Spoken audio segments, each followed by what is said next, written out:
Good morning, and welcome to Plymouth Congregational Church. We're an open and affirming congregation of the United Church of Christ, and glad that you are joining us this morning. It is great to welcome you back into the sanctuary, and a special welcome to those of you who may be here for the first time. We're really glad that you're here as well.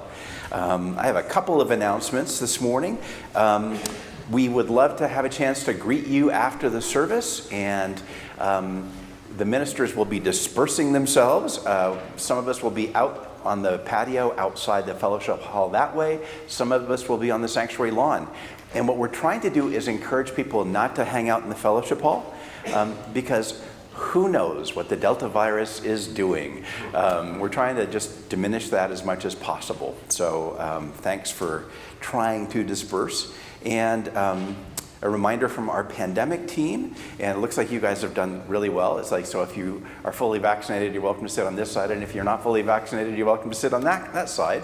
And if you're not fully vaccinated, we'd love it if you would wear a mask, please, and observe social distancing.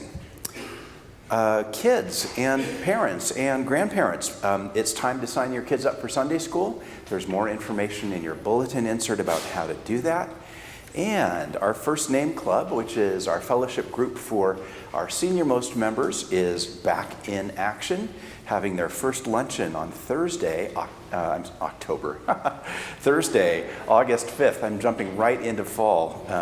Thursday, October 5th at noon.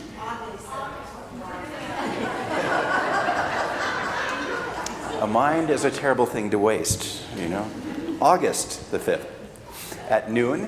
The cost is $5. And finally, I am really pleased to introduce or reintroduce to you the Reverend Dr. Ron Patterson, who is here with us again.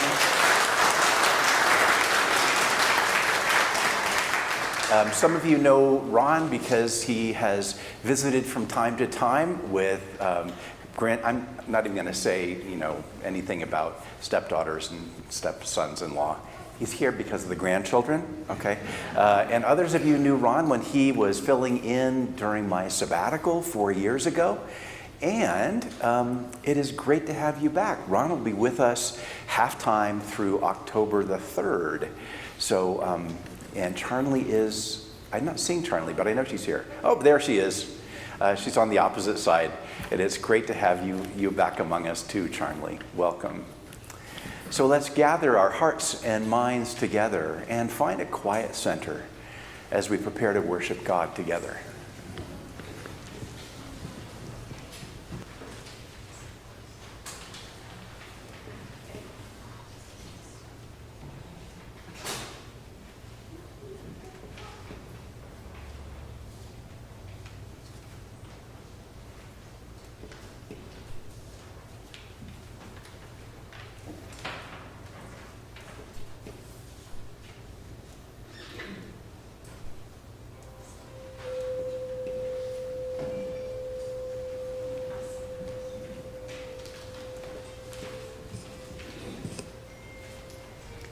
Will all those who are able please stand and join me in the call to worship?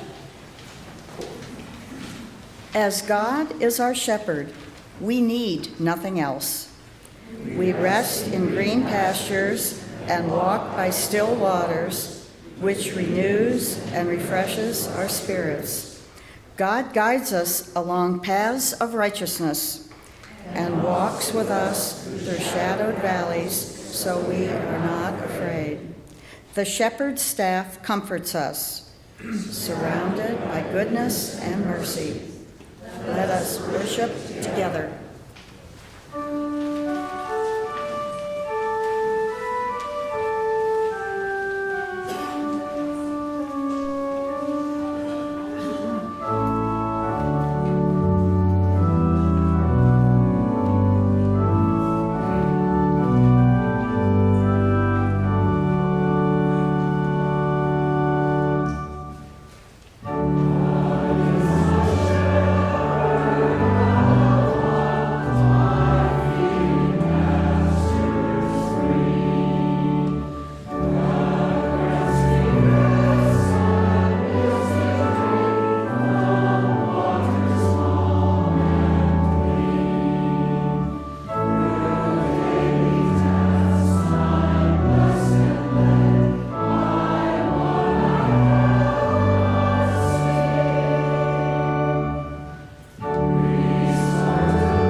Please join me in the unison prayer. Bless this gathering, loving one. Bless the journey that we share. Stretch us to embrace new possibilities. Give us the strength to love extravagantly, to care recklessly, and to live with an intensity that sees each moment as the gift of your love. Move us away from the comfortable life of easy assumptions toward the deeper truth of unconditional love. May we hear your voice and heed your call to follow on the way of abundant life. Plant the words of the Good Shepherd deep in our hearts so that our hands might move in the service of love. Amen. Children, will you come and join me up here? Come on up. Micah and Morgan and Heath and Quinn are coming. And some newer friends, McKenna and Cadence, are coming. Yay! It's really good to see you guys. And since you all have on masks, I am going to put on one too. Yeah. That's only fair, don't you think? Yeah. No fair that grown-ups who are vaccinated get to take off their masks and kids still have to wear them. Yeah. Well, we are really glad you are here. And I know that Hal talked a little bit about something about Sunday school in the fall. We're not sure how that's going to look because we have to be careful with you guys because you're not vaccinated. So, yeah, so we don't know if you'll be all, how this will all work. But we're going to plan some fun stuff. It's in the works. And maybe send some fun stuff home to do with you like you did when everything was locked down. But I just want you to know we're thinking about you and how to include you in all our church stuff. So today, we are going to hear a scripture in just a few minutes from the Psalms. And last week, if you were here, we talked about a psalm. And a psalm is a song that people who worship God even way before Jesus used to sing. Yeah. That's a long time ago, isn't it? Yeah. So this is a psalm that you may have heard before. And it's a very famous one, and it's one that lots of these people out here, including me, had to memorize at some point, or you heard it so many times that you just got it memorized. And it's Psalm 23. It's about God being like a shepherd. Have you ever seen a shepherd at work with a real flock of sheep? No, we don't see that very often around here. If we went out into the plains, and there are shepherds in Colorado with flocks of sheep, and of course we see the CSU ram all the time. Yeah, that's a male sheep, right? So a shepherd takes care of the sheep.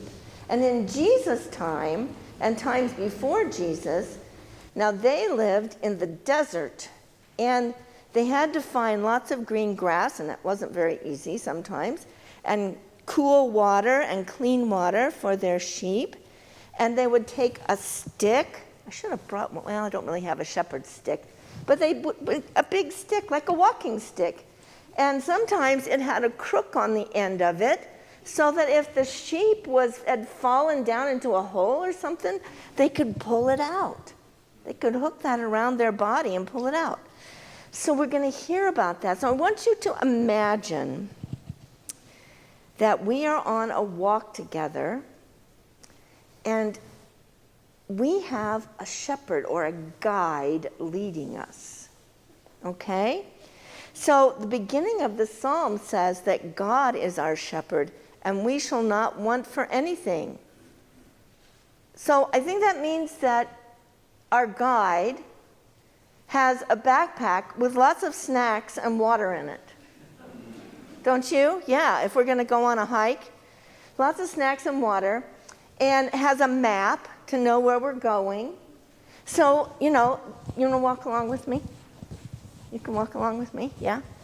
We're walking on some dirt, and it's really hot. And, even if we've got hiking shoes on, or maybe if we just have sandals like me, our feet are hot. And then suddenly we come to some cool green grass. Can you imagine what that feels like? Squishy, cool green grass.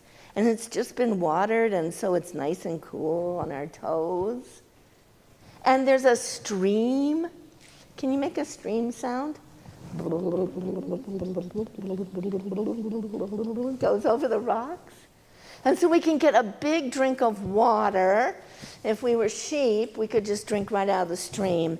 If we're people, we need to drink the water from the water bottle in the guide's backpack, don't we? Right? Yep. And then we look up, and there's different paths that lead out. Which one will we take? I know. Which one will we take? But we don't have to worry because we have a shepherd. And the shepherd says, we're going this way, on this path. This is the one that leads to the next good place. And we follow along that path. And we're walking. And suddenly that path leads maybe down into a canyon. And the sides of the rock are really steep. And it's kind of dark down there. Would that be scary? Could be a little scary, couldn't it? To go into the shadow. Maybe, you bright sunlight and you can't really see. But it's okay, because why? We have a shepherd. We have a guide. And so we follow the shepherd and we walk through that dark canyon, kind of squinting your eyes until your eyes get used to the dark, you know how that is. And we get through the canyon. Oh, everybody takes a deep breath. We don't have to be afraid anymore. Whew. And lo and behold, there is the campsite with a tent and a table.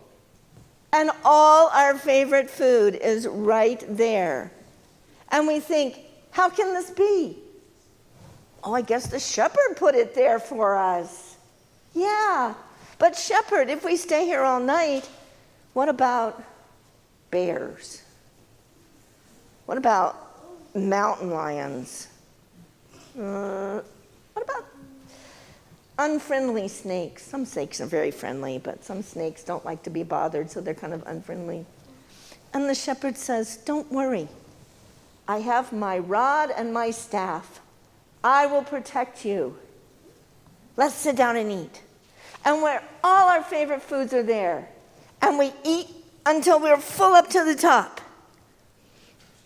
That's what it means when the psalm says that our cup is overflowing. It's like, have you ever poured water into a cup until it just overflowed the sides? Yeah. It was maybe an accident, right? And or maybe it was outside and you really meant to do it, and it was a lot of fun to watch the water come spilling over. That's kind of how we feel sometimes when we eat until we're full up to the top. Yeah. So here we are with our shepherd who has led us to this wonderful place, and our shepherd says, surely goodness will follow you all the days of your life and lead you, and I will be your guide. That's kind of what this psalm is about.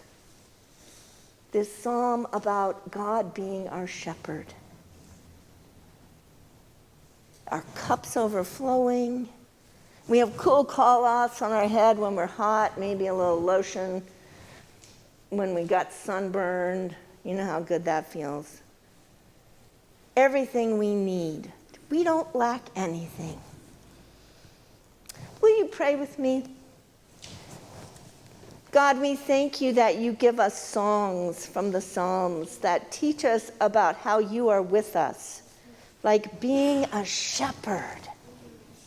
Yeah, with us all the time, leading us through the dark and leading us to good things all our lives. Thank you. In Jesus' name, amen. Amen. It's so good to see all of you this morning. Thanks for coming. You may return to your seats.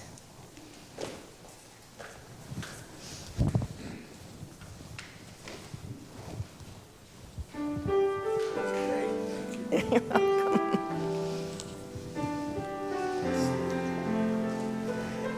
Here.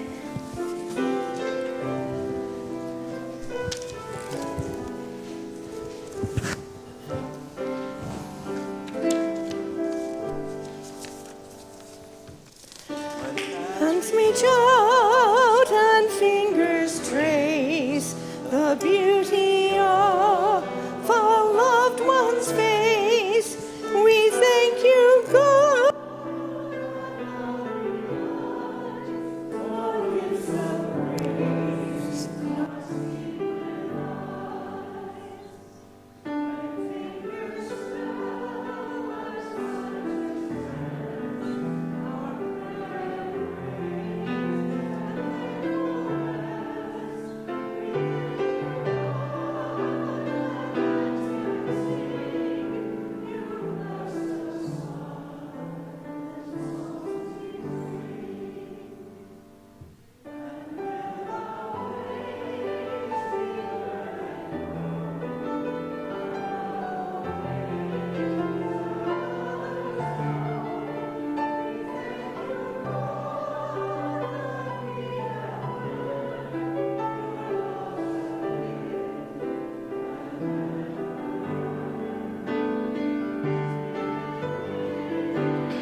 A reading now from the Hebrew hymn book, Psalm 23. The Lord is my shepherd, I shall not want. He makes me lie down in green pastures. He leads me beside still waters. He restores my soul. He leads me in right paths for his name's sake. Even though I walk through the darkest valley, I fear no evil, for you are with me, your rod and your staff, they comfort me. You prepare a table before me in the presence of my enemies. You anoint my head with oil, my cup overflows. Surely goodness and mercy shall follow me all the days of my life, and I shall dwell in the house of the Lord my whole life long. Thanks be to God. Let's be in prayer. Holy One, as we are touched once again by these familiar words, we pray that you might open our hearts to hear them with renewed joy and hope through Jesus. Amen. You know, Charlie and I are really happy to be here again. This congregation and this community of Fort Collins have become our second home. Hal, Jane Ann, and Mark, along with your leaders, have extended a wonderful welcome in the last few days. I would be less than honest, though, as Hal noted, if I did not confess that while I have come to love this congregation and this ministry to the Fort Collins community, my deeper motivation for accepting this 3-month bridge assignment has lots to do with our 2 grandchildren, Heath and Quinn, and the opportunity to spend some extra time with them. Besides, accepting this job enabled me to score one of those coveted stickers for the back of my car. Those Plymouth parking stickers, which brings with it immense responsibility and privilege. We left home last Friday, the 9th, in Tacoma, Washington, and arrived here last Sunday, late in the day. I spent Monday learning about your computer system and something called Slack, which is a fascinating name for a system that enables virtually continuous communication and maybe continuous work. As a recovering workaholic, struggling with retirement, frankly, Slack is such an exciting temptation. Just think of the possibilities. Something that sounds like rest, slacking off with a possibility of continuous engagement. I'd been in the office for about an hour being tutored by your amazing communications coordinator, Anna Broski, when Hal and Jane Ann invited me out to lunch. Of course, I accepted. We'll work for food. And learned over lunch that they wanted me to preach today. And since it was my first day on the job, I couldn't really refuse. After lunch, I went back to my study and I read the lectionary passages for this Sunday, and one of them was the Shepherd's Psalm. Chances are about 80% of you, and I could get a show of hands probably,